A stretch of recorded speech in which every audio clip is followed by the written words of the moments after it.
देवांना आंघोळ घातलेल्या पाण्याचे काय करावे अवश्य जाणून घ्या. तर नमस्कार मित्रांनो, आपण रोज आपल्या देवांना आंघोळ घालत असतो. आपण दररोज देवपूजाही करत असतो. पण देवपूजा करताना देवपूजेचे काही नियम हे पाळावेच लागतात. आता हे नियम कोणते तर बघा, सर्वात महत्त्वाचं म्हणजे आपण दररोज देवपूजा करताना सर्वात अगोदर आपल्याला दिवा हा प्रज्वलित करायचा आहे. कोणतीही पूजा करताना आपल्याला ही अग्नीच्या साक्षीनेच करायची असते. तेव्हा त्याचे संपूर्ण फळ हे आपल्याला मिळत असते. आपण काय करतो, आपली देवपूजा ही संपूर्ण करून घेतो आणि त्यानंतर आपण दिवा, अगरबत्ती, धूप हे लावत असतो. पण आपल्याला असं न करता देवपूजा करायला सुरुवात करण्याच्या अगोदर दिवा लावून घ्यायचा आहे. त्यानंतर तुम्हाला देवपूजा करायला बसायचं आहे. परंतु देवपूजा करायला बसताना आपल्याला आसन घेऊन बसायचं आहे. देवपूजा करताना कधीही जमिनीवर बसून देवपूजा करू नये. प्रत्येक गोष्टीमध्ये शास्त्रीय तसेच धार्मिक कारण आहे. ही देखील एक चूक आपल्याकडून कळत न कळत होत असते आणि याचेच देखील दोष आपल्याला लागतात आणि त्याचे परिणाम आपल्या घरातील सर्वांनाच भोगावे लागत असतात. तेव्हा देवपूजा करताना तुम्ही एक बसायला आसन नक्कीच घ्या. यानंतर आपण देवांना आंघोळ कशी घालायची बघा. आपण काय करतो, एक मोठं भांडं घेतो, त्याच्यामध्ये पाणी भरतो आणि सगळे देव त्याच्यामध्ये बुडवून त्यांना आंघोळ घालत असतो. पण बरेच जण या पद्धतीने देवाची आंघोळ आटपतात. तर आपल्याला असं करायचं नाही आहे.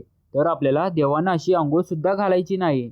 यामुळे आपल्याला 100% दोष हे लागत असतात. देवांना आंघोळ घालण्यासाठी तुम्ही सर्व देव एका ताम्हणात काढून घ्या. त्यानंतर एक तांब्या भरून तुम्ही पाणी घ्या आणि ज्या भांड्यात तुम्हाला देवांना आंघोळ घालायची आहे ते गंगाळ घ्या. यानंतर आपल्याला आपल्या डाव्या हातामध्ये एक देवाची मूर्ती घ्यायची आहे आणि उजव्या हातामध्ये पाण्याने भरलेला तांब्या घ्यायचा आहे आणि हा उजव्या हाताने या आपल्या डाव्या हातातल्या मूर्तीवर पाणी घालायचं आहे. अशा पद्धतीने तुम्ही एक एक मूर्ती करून तुम्ही पाण्याने आंघोळ घालू शकता. परंतु आपण जी देवपूजा करतो त्याचं फळ आपल्याला संपूर्ण मिळालंच पाहिजे, या हेतूनेच आपल्याला देवपूजा ही करायची आहे.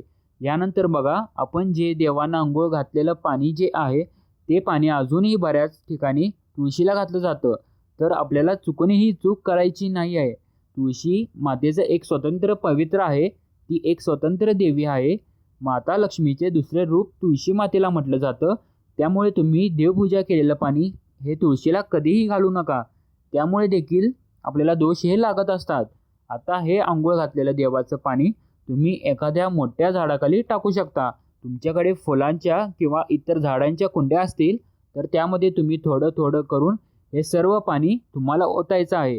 हे पाणी तुम्हाला कधीही रस्त्यावर किंवा पायदळी ओतायचं नाही किंवा तुमच्या वॉश बेसिनमध्ये देखील तुम्हाला हे पाणी ओतायचं नाही किंवा पाणी कोणाच्या पायाखाली येईल असे देखील आपल्याला ओतायचं नाही.